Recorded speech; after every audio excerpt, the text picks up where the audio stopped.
నమస్కారం అండి, నా పేరు రవికుమార్ నాయక్. ముఖ్యంగా మీడియా మిత్రులకు, పాత్రికేయులకు నాకు నమస్కారాలు. ఈరోజు తుగ్గలి మండలం కనుమకుంట ఊరు పేరు అనే ఆయన రామాంజనేయులు అనే వ్యక్తి నా దగ్గర రాగా ఆయన సహాయం కోసం వచ్చారు. నా గురించి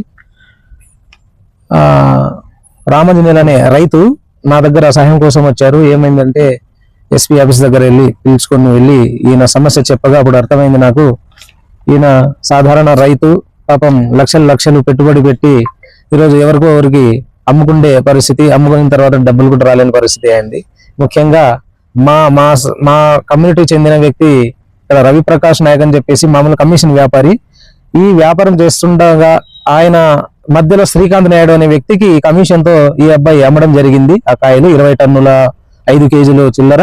అయితే టోటల్ అమౌంట్ 3,14,000 రూపాయలు రైతుకు ఇవ్వకపోగా ఆ శ్రీకాంత్ నాయుడు అనే వ్యక్తి వీళ్ళకి బెదిరించి అక్కడి నుంచి మావానికి వివిధ భాషలతో దుర్భాషలాడి ఏదో ఎస్టీ వాళ్ళ మధ్య ఇదేని చెప్పేసి ఏం పీకండి అని చెప్పేసి వీళ్ళ భయభ్రాంతులు పాలు చేసి ఆ లారీ ఏదైతే లారీ ఉందో ఆ సరుకు లారీ, కలంగరకాయ సరుకు లారీ, అది కూడా ఆయన వీళ్ళకి తెలియకోకుండా బెదిరించి ఆ లారీ కూడా తీసుకెళ్లడం జరిగింది.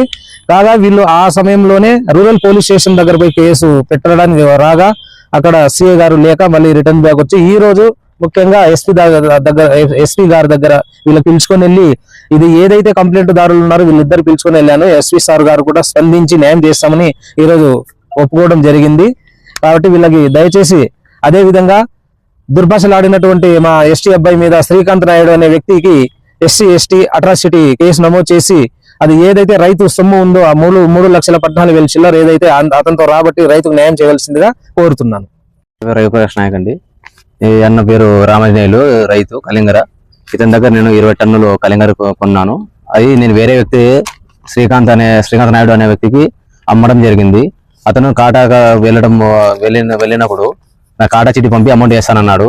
కానీ కాటా చీటీ పంపిన తర్వాత అతను అమౌంట్ మొత్తం వేరే వాళ్ళకి కాటా చీటీ పంపించి అమౌంట్ వాళ్ళతో కొట్టించుకొని పరారైనారు. లారీ చూస్తే ఇక్కడ మార్కెట్ లో ఉందని అన్నారు. అక్కడ వెళ్ళి తీరా చూసే లోపల మరి లారీ కూడా లేదండి. ఆ లారీ లేదు, అతను అమౌంట్ ఇవ్వడం లేదు. ఇప్పుడు రైతు మనకు దాన్ని న్యాయం చేయాలని మరి మన దగ్గర వచ్చాడు. మనం యాక్చువల్లీ మనం అది రూపాయి తినేది లేదు, పెట్టినది లేదు, మన మీద ఫోర్సెస్ ఉంది. దీనికి తగిన ఎస్పీ సార్ దగ్గర వెళ్ళి మేము కంప్లైంట్ ఇవ్వడం జరిగింది. దానికి తగిన పరిష్కారం చేస్తాము, మీరేం భయపడద్దని భరోసా ఇచ్చారు మనకు. పక్కనే రైతు కూడా ఉన్నారు మనకు. నేను రైతుని, సమానమైన రైతుని. నాకు 8 ఎకరాల 40 సెంట్లు ఉంది. దాంట్లో అప్పు చేసి 4 ఎకరాలు కడగల తోట పెట్టినాను. దాన్ని వ్యాపారస్తునికి అమ్మడం జరిగినది. ఈయన నేను ఇద్దరం పోయి కాటా చేసినాము. కాటా చేసినాక ఏదైనా డబ్బులు కొట్టాలని ఈయన కొట్టకోకుండా ఈయన మోసం చేసినాడు. నాకు ఎట్లా కానీ న్యాయం చేయమని కోరుచున్నాను. ఫాలో చేయొచ్చు కదా అండి, ప్లీజ్. అందరికీ నమస్కారం. మీరు వీడియో చూస్తున్నారు కానీ సబ్స్క్రైబ్ చేసుకోవడం లేదు.